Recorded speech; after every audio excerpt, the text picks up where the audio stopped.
Well, we've seen a lot of rain throughout the state, and Brian, what does that mean for the soil? So with all this rain, we have it coming down, we have a couple things happening.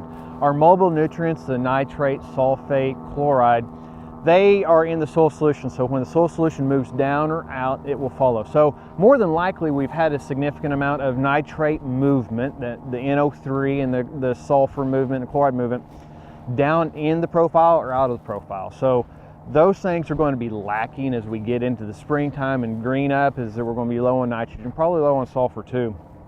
Our immobile nutrients, because we have so much soil moisture and the moisture's cold, we're probably going to see some deficiency potential in phosphorus, because when the soils are cool and moist, the plant roots can't get to it. Same way as potassium. So if we're marginal or low on those two nutrients, as we get warming up, we'll probably see some deficiency symptomologies on those.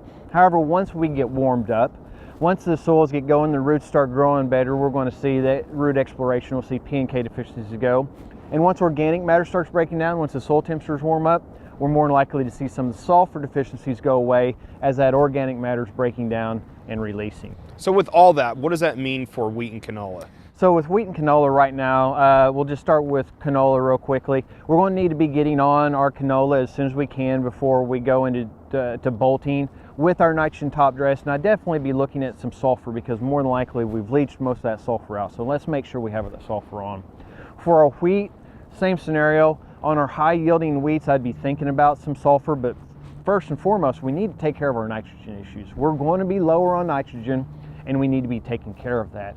And you know, it's not going to be too late. Everybody's worried. Typically they're top dressing right now. I know it's wet, but we can still get on it. We've had the research show we can delay that.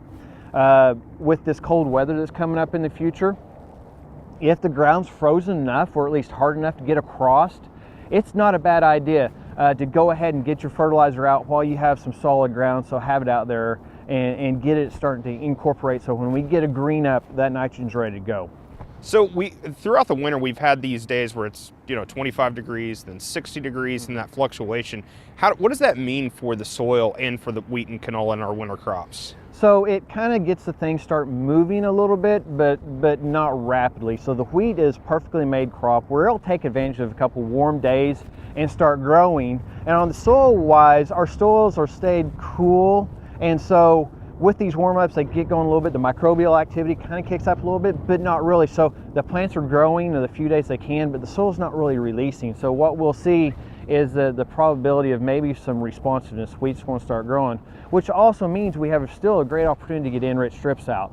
And I'd still recommend, even if you're top dressing in the next couple weeks, go ahead and put out an enriched strip for later, because we just don't know how much nitrogen might have been lost during this wet season.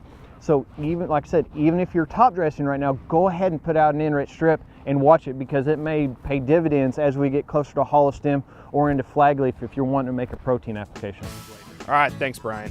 Brian Arnall, Precision Nutrient Management Specialist here at Oklahoma State University.